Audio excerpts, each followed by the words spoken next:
High court का अहम फैसला, अविवाहित बेटी भी गुजारा भत्ता पाने की हकदार, हाईकोर्ट ने खारिज की पिता याचिका। इलाहाबाद हाईकोर्ट ने अविवाहित बेटियों के पक्ष में एक महत्वपूर्ण फैसला सुनाते हुए कहा है कि घरेलू हिंसा अधिनियम के तहत अविवाहित बेटी भी गुजारा भत्ता पाने की हकदार है, वह चाहे किसी भी धर्म, आयु और रोजगार से जुड़ी हो। यह फैसला न्यायमूर्ति ज्योत्सना शर्मा की अदालत ने एक पिता की ओर से देवरिया की निचली अदालत द्वारा पहली पत्नी से जन्मी 3 बेटियों को गुजारा भत्ता दिए जाने के निर्णय को चुनौती देने वाली याचिका को खारिज करते हुए सुनाया है।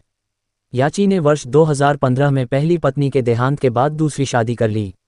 पहली पत्नी से जन्मी याची की 3 बेटियों ने देवरिया के न्यायिक मजिस्ट्रेट की अदालत में घरेलू हिंसा से महिलाओं की सुरक्षा अधिनियम 2005 के तहत अपने पिता से अंतरिम भरण पोषण देने की मांग करते हुए आरोप लगाया कि मां की मौत के बाद पिता सौतेली मां के साथ इन सभी के साथ मारपीट करता है।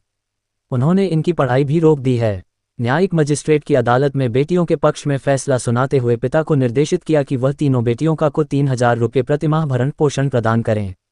मजिस्ट्रेट के आदेश को पिता ने हाईकोर्ट में दी थी चुनौती। याची पिता ने न्यायिक मजिस्ट्रेट के आदेश को जिला जज की अदालत में चुनौती दी, लेकिन जिला जज ने पिता की अपील खारिज कर दी।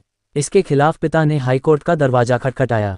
याची पिता ने दलील दी कि उसकी बेटियां बालिग हैं और स्वस्थ हैं, वह ट्यूशन पढ़ाकर कमाई भी करती हैं, बेटियां उसके साथ रह रही हैं और वह उनका सारा खर्चा वहन कर रहा है। याची ने अपनी उम्र, आर्थिक तंगी और मुस्लिम विधि का भी हवाला देते हुए निचली अदालत द्वारा दिए गए फैसले को रद्द करने की मांग की।